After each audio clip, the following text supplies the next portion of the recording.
step 3 in this process. Once NATO announces that the airstrikes have been suspended, the UN Security Council will then convene and adopt a resolution putting in play the deployment of some 50,000 NATO peacekeepers in Kosovo. The UN Security Council could meet as early as tomorrow, of course, to pass that resolution, which was effectively approved by members of the G8, the major industrialized nations, plus Russia, only yesterday. Once that UN Security Council is then passed, that will set in motion the deployment of the start of the deployment of the 50,000 NATO peacekeepers and some others. They will only go into Kosovo once the UN Security Council approves the resolution. A senior administration official told us only a few minutes ago that signing this piece of paper is not enough for the NATO airstrikes to be suspended. They have to see that the withdrawal has begun. Only then will they announce that the airstrikes have been suspended. We are anticipating a piece of paper, a statement from the president momentarily here at the White House, though we are told by his aides we don't anticipate he will make a statement to the nation or go before reporters until the U.S. and the NATO allies have confirmed that the Yugoslav forces have started their withdrawal from Kosovo. They don't anticipate that withdrawal is going to start overnight in Kosovo. It's now nighttime over there, but they do anticipate with the crack of dawn, once it's daylight, to see evidence that the withdrawal has begun. That looks like it has been dug up in some way. The Pentagon said these pictures are the first firm evidence they have that, in fact, the Yugoslav military forces were trying to cover up the evidence of war crimes.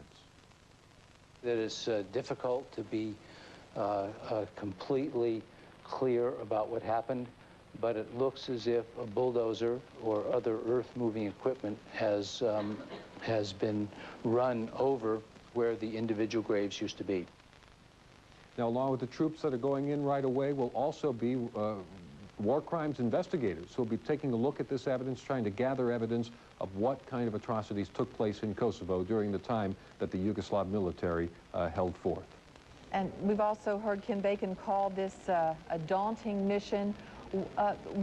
Did he elaborate on that? What part of this will be daunting in the early goings-on? I know they have a concern about mines that have been set out. Clearing landmines is one problem they're going to have to deal with immediately. The real problem is getting food to the displaced people in Kosovo, estimated at 500,000. And the Pentagon revealed today that they may, in fact, be doing airdrops over the next couple of days to try to drop supplies to those people who are displaced in the hills. You know, an independent a relief organization has tried that, but the U.S. military has the capability to drop much more food from the air, as well as get convoys in on the ground.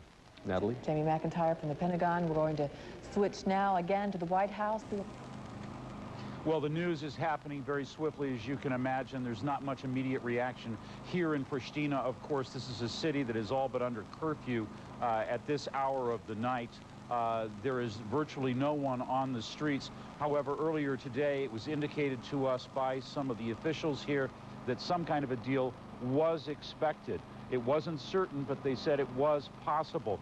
The Serbs have been saying it would take them about 2 weeks to redeploy their troops according to the NATO guidelines. NATO had said it wanted them to do it in about 10 days. We haven't seen the details of that yet to see just how quickly it will happen. But even as this is developing, it is, of course, raising a lot of questions in people's minds here. We heard a short time ago about just how rapidly NATO would be deploying.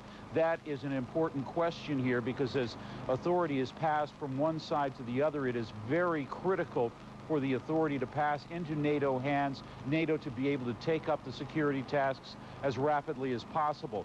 Pristina is in Kosovo province, but still it is a city at one time that numbered about 240,000 people. Today it's estimated about 120,000 people are here, mixed about half and half between ethnic Serbs and ethnic Albanians. Security in this city is going to be very difficult. We have watched in the past in Bosnia and other places where NATO was able to quickly take up security positions in the field, in villages, in compounds, and places like that. But taking up security duties in a city this size, sprawling with hills, narrow streets, and walkways, is going to be a very difficult task, but a very critical one for the people here in Pristina. Now, that's ethnic Serbs and ethnic Albanians alike.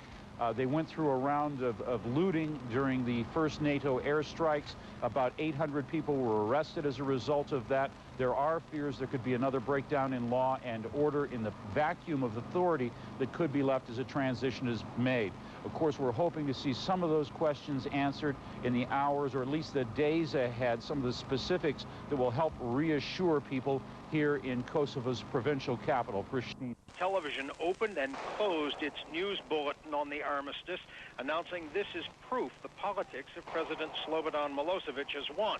Mr. Milosevic himself has said nothing publicly, ever reclusive. He knows this is hardly a political triumph. Many Serbs feel humiliated. They know they are losing the province of Kosovo to an international security force for the foreseeable future. They also know NATO troops, their hated enemy of the last few months, will be occupying part of their country. We're expecting a large influx of personnel to arrive in Macedonia in the next few days. The NATO-led peacekeeping force is expected to total some 50,000 troops eventually. First-time visitors to the Marina border crossing between Albania and Yugoslavia. No member of AFOR, the NATO-led humanitarian force in Albania, had ever traveled this close to the dangerous Marina crossing, the site of recent sniper attacks and an errant NATO bombing. But hundreds of thousands of refugees pass through this point on their way out of Kosovo, and they will again pass through here on their way home. It was time to finally visit. So we needed to have a look on this side of the way of the frontier. A frontier littered with landmines and unexploded bombs, a treacherous barrier between refugees and home. The United Nations estimates that 400,000 of the 785,000 Kosovar refugees will return home within 3 months of a Serbian withdrawal. But what if many of them want to go home now? The prospect of impatient refugees pushing through an unsecured border crossing worries the Belgian AFOR officer. That's a problem, yes. We'll have to manage. And the way we can do it, I don't know yet. United Nations refugee workers in Albania hope to convince the huge refugee population here to be patient and wait for NATO to clear mines and bombs. We don't know how many will want to go in immediately, and the timing of this return is something that concerns us. So far, refugees in Albania seem to be buying the UN message. We will wait until NATO clears the mine, said this man who seemed to reflect the opinion of most of the other refugees. But the World Food Program cannot afford to be complacent and count on patience prevailing. This mobile bakery in Kukës, Albania, which is producing 16,000 loaves of bread each day, is preparing to hit the road whenever the refugees do. On the Albanian border, which has no large NATO presence, the spearhead column of refugees at this point will be escorted by bread trucks, not tanks, bakers, not commandos. It's very dense, but I must go. On this day, fighter jets, but no bombs. Relative peace and quiet that could soon be broken, however, by the sounds of thousands of tractors, cars, buses, and feet making their way back home, back to Kosovo. Mike Betcher, CNN, on the Yugoslavian-Albanian frontier. With the condition of refugees arriving from Kosovo continuing to deteriorate, Pentagon officials are planning to airdrop food in coming days to help feed what some fear could be hundreds of thousands in desperate need. The immediate concern and focus has to be on saving the lives of those people who are displaced. It would be a cruel irony for people to die of starvation once a peace agreement has been signed. And before any refugees return to Kosovo, international peacekeepers must open up key roads. That means marking and removing what may be thousands of unexploded NATO bombs, Serb booby-trap explosives, and most of all, landmines. The hope is to convince most refugees not to head home for at least a couple of weeks. As much as we hate it, I'm afraid that we're going to see some accidents that will take place with civilians stepping on a mine and seeing these horrible pictures of children, women having lost a limb. In major towns like Pristina, a key problem will be getting the water supply and electricity back up and running, and then helping refugees to prepare their homes for winter, a task NATO says the Serbs are still making more difficult each day. We have more recent and credible reports that looting in Pristina and in the area is still ongoing, taking windows and doors of houses. So, to help repair the damage included in the humanitarian stockpile outside Kosovo, $10 million worth of door and window frames. In past humanitarian crises, the United Nations has found that refugees, like the 1.5 million Kurds of northern Iraq, simply won't return until they are convinced it is safe and the enemy is gone. But ordering all Serb police and troops out of Kosovo may create another humanitarian crisis, this time for the Serbs. The UN and other humanitarian groups are preparing to help up to 150,000 Serbs that they believe may soon stream north out of Kosovo as refugees. David Ensor, CNN. Anti-aircraft artillery streaked skyward over Pristina on Wednesday night as Yugoslav forces marked what they believe is the end of the conflict for them.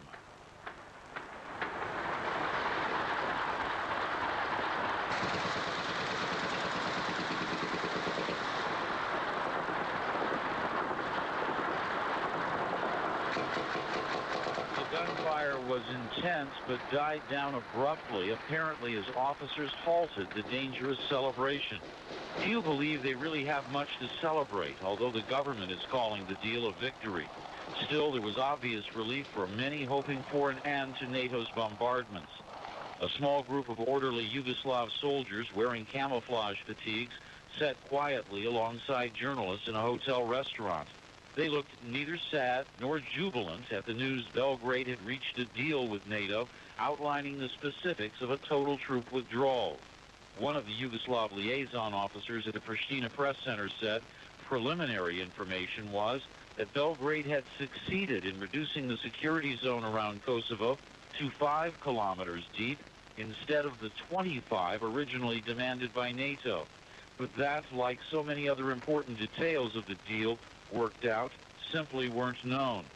No one could really imagine NATO troops pulling up in downtown Pristina only a few hours ago. Now they're coming to the realization that in a matter of days, it may not be a matter of just imagination. But much more importantly, it's a great day for the cause of justice for the people of Kosovo. As you know, the North Atlantic Council has just met and has approved the military technical agreement that was concluded between General Jackson and the Yugoslav authorities earlier this evening. As you probably know, the agreement specifies the modalities and the procedures for full withdrawal of Yugoslav security forces from Kosovo. Let me say that as we have said from the beginning of the Operation Allied Force, we are ready to suspend air operations once we have verified the effective beginning of the withdrawal of the Yugoslav security forces.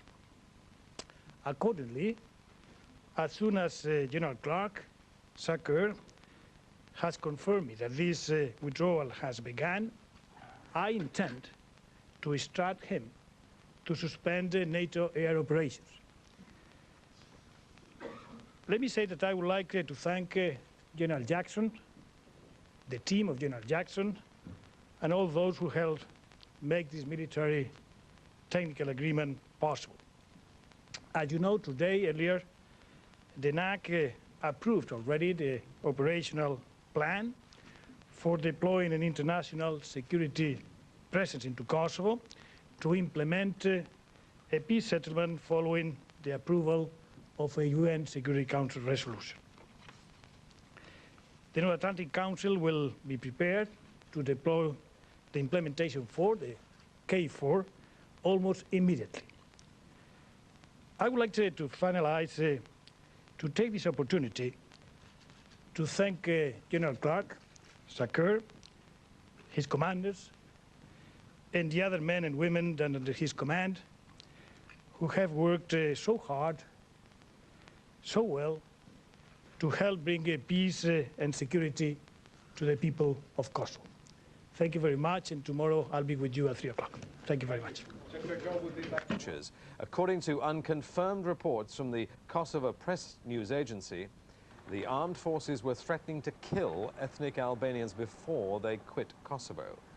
Meanwhile, other reports from the Yugoslav news agency Beta said residents fired guns in the air in celebration in the cities of Niš, Novi Sad, along with dozens of other towns hard hit by NATO bombings.